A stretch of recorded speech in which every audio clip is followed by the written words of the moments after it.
Dalam kesempatan yang berbahagia ini saya berterima kasih kepada Bapak Kepala Sekolah, Ibu Kepala Sekolah yang tadi sudah menyampaikan amanatnya. Memang di tengah pandemi ini terjadi banyak hal yang di luar kemampuan kita semua. Dan ini bukan hanya terjadi di Indonesia, tapi terjadi di seluruh dunia. Yaitu kita harus mengalami sebuah kondisi yang membuat kita bergerak dari rumah, lalu kita bekerja harus dari rumah, bahkan belajar pun juga harus dari rumah. Hal inilah yang membuat suasana menjadi, boleh kami katakan, kondisinya sangat menurun, terutama sektor ekonomi. Sehingga dari data yang terjadi, ada penambahan jumlah angka kemiskinan. Penambahan jumlah angka kemiskinan itu mencapai hampir 30-40% daripada jumlah yang ada. Termasuk juga angka pengangguran atau orang-orang yang terkena PHK bertambah hampir 40%. Jadi dari sekitar 7 juta sekarang sudah mencapai angka 12 juta. Berarti sudah lebih dari 50%. Nah, ini menyebabkan kondisi banyak orang tua yang tidak bisa membayar SPP, tidak bisa membayar sekolah, dan lain sebagainya. Sehingga kami di Komisi 10 meminta kepada pemerintah untuk segera menambahkan program-program Indonesia Pintar dan juga bisa menyerah tepat waktu. Biasanya Indonesia Pintar ini agak terlambat keluarnya, tetapi alhamdulillah sekarang sudah sejak bulan yang lalu, kalau saya tidak salah ya Pak Dodo, nanti tolong dikoreksi, itu sudah cair dan sudah keluar. Ini tujuannya adalah untuk membantu agar siswa-siswa kita tetap melakukan pembelajaran dan tidak terhambat oleh faktor ekonomi.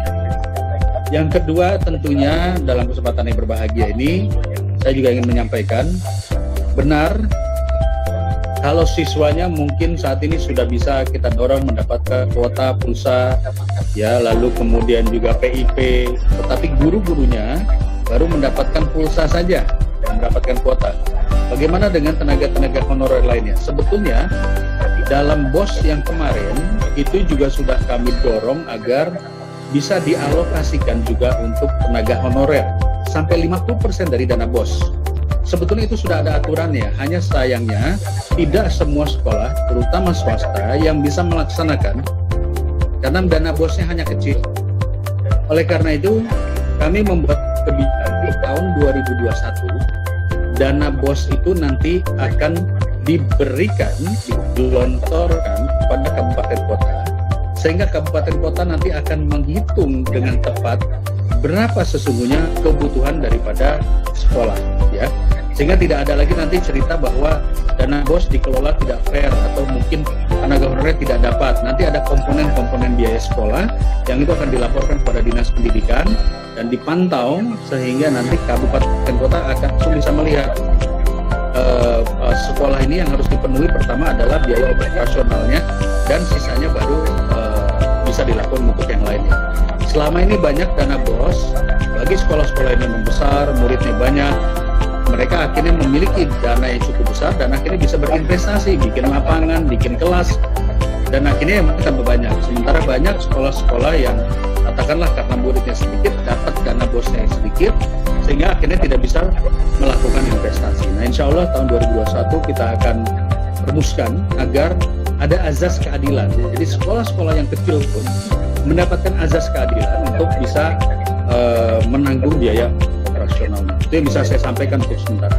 Kalau yang lainnya nanti kita diskusi dalam kesempatan lain terkait kesejahteraan guru.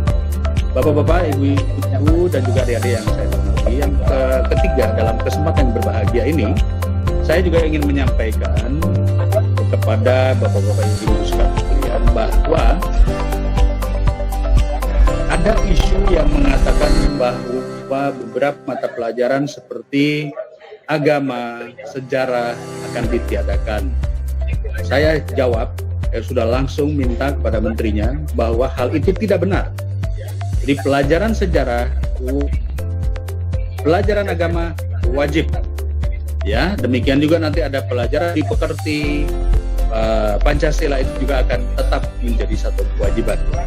Nah, oleh karena itu, hari ini juga merupakan kewajiban kami bahwa salah satunya adalah untuk melakukan sosialisasi 4 pilar bernegara. Dulu namanya adalah 4 pilar MPR, 4 pilar kebangsaan. Sekarang ini adalah 4 pilar negara, tapi isinya itu saja, ya. Jadi isinya tentu adalah pemahaman, pengetahuan, dan juga narasi tentang apa artinya 4 pilar. Menjelaskan di sini karena takut Pak Dodo, biasanya Pak Dodo akan memberikan pertanyaan dan yang menang mendapatkan Rp100.000. Ya, Pak Dodo siapkan saja nanti. Tetapi yang jelas bahwa 4 pilar bernegara ini merupakan sebuah keharusan. Dan saya yakin tim kami, tim Rancage, para guru dan juga para siswa semua bisa akan menerima apa yang akan disampaikan dan materi-materi yang disampaikan, buku-buku juga yang akan disampaikan dalam sosialisasi 4 pilar. Bapak Ibu yang saya hormati, Pak Kepala Sekolah, Ibu Kepala Sekolah, itulah catatan yang bisa saya sampaikan. Mohon doanya agar saya tentunya sebagai pimpinan di Komisi 10 bidang pendidikan ini mengawal terus dunia pendidikan di Indonesia dan juga bisa memberikan hal-hal yang baik bagi tumbuh kembangnya peserta didik kita, anak-anak didik kita untuk mendapatkan hal-hal yang maksimal dari dunia pendidikan. Dan mohon doanya juga agar saya diberikan kesehatan seterusnya, diberikan juga umur panjang dan juga semangat dalam memperjuangkan aspirasi Bapak Ibu semua.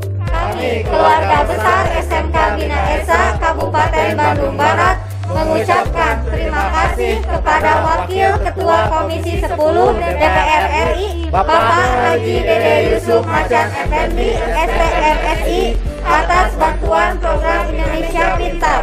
Semoga bantuan ini dapat bermanfaat dan rutin setiap tahun. Terima kasih. Assalamualaikum warahmatullahi wabarakatuh.